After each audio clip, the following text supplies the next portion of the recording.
Hi hello ನಮಸ್ತೆ ಎಲ್ಲರಿಗೂ welcome to my channel Harsha's life. ಇವತ್ತು ಕಥಕ್ ಕ್ಲಾಸ್ ಇರಲಿಲ್ಲ, ಹಾಗೆ ಆ ಟೈಮಲ್ಲಿ ಹೊರಗೆ ಬಂದು ಗ್ರೀನ್ ಟೀ ಕುಡಿತಾ ಇದ್ದೆ ಆರಾಮಾಗಿ ಕೂತ್ಕೊಂಡು. ಇವತ್ತು ಮತ್ತು ಶನಿವಾರ ಅಲ್ಲ, ಇವತ್ತು ಆರಾಮಾಗಿ ಅಷ್ಟೇನು ಕೆಲಸ ಇರೋದಿಲ್ಲ, ಎಲ್ಲ ಬಾಕಿದೆಲ್ಲ ಕೆಲಸ ಮಾಡ್ತಾ ಇರ್ತೇನೆ. ಮತ್ತು ಇವತ್ತು ಓದುವ ಅಂತ ಅಂದ್ಕೊಂಡೆ. ಡೈಲಿ ಮಧ್ಯಾಹ್ನ ಓದ್ತೇನೆ, ಆದರೆ ಸ್ಯಾಟರ್ಡೆ ಸ್ವಲ್ಪ ಜಾಸ್ತಿ ಓದೋದು.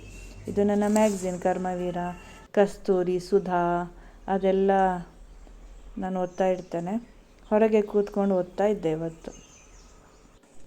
ಇದು ಚಣಗಶಿ ಸಾಂಬ್ರಾಣಿ ಹಾಕಿ, ಕಾಬೂಲ್ ಚಣ ಮತ್ತು ಸಾಂಬ್ರಾಣಿ ಹಾಕಿ ಪದಾರ್ಥ.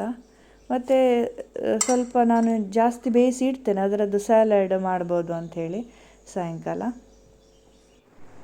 ಸೊ ಮತ್ತೆ ನೆಕ್ಸ್ಟ್ ವೀಕಿದ್ದು ಪ್ಲ್ಯಾನಿಂಗ್ ಮಾಡ್ತಾಯಿದ್ದೆ. ಯೂಶ್ವಲಿ ತಿಂಗಳಿಗೊಮ್ಮೆ ನಾನು ಪ್ಲ್ಯಾನ್ ಮಾಡೋದು, ಮತ್ತು ಯಾವುದಾಗಿದೆ ಯಾವುದಾಗಲಿಲ್ಲ, ನೆಕ್ಸ್ಟ್ ವೀಕಿಗೆ ಯಾವುದು ಮಾಡಬೇಕು ಅದೆಲ್ಲ ಬರಿತಾ ಇದ್ದೆ. ಸೊ ಹೀಗೆಲ್ಲ ಪ್ಲ್ಯಾನ್ ಮಾಡಿದರೆ ಸುಲಭ ಆಗ್ತದೆ ನಮಗೆ, ವರ್ಕ್ ಸ್ಟ್ರೆಸ್ ಇರೋದಿಲ್ಲ, ಮತ್ತು ಏನು ಮಾಡಬೇಕು ಅಂತ ಹೇಳಿ ಮೊದಲಿಗೆ ಗೊತ್ತಿರ್ತದೆ. ಸೊ ಅದು ನಮಗೆ ಸುಲಭ ಆಗ್ತದೆ ಪ್ಲ್ಯಾನ್ ಮಾಡಲಿಕ್ಕೆ. ಎಲ್ಲ ಆಗ್ತದೆ ಅಂತಿಲ್ಲ, ನಂದು 50%. ಯೂಟ್ಯೂಬಲ್ಲಿ ಟ್ರಾವೆಲ್ ವೀಡಿಯೋಗ್ರಫಿ ಹೇಗೆ ಮಾಡೋದು ಅಂತ ಕಲಿತಾ ಇದ್ದೆ.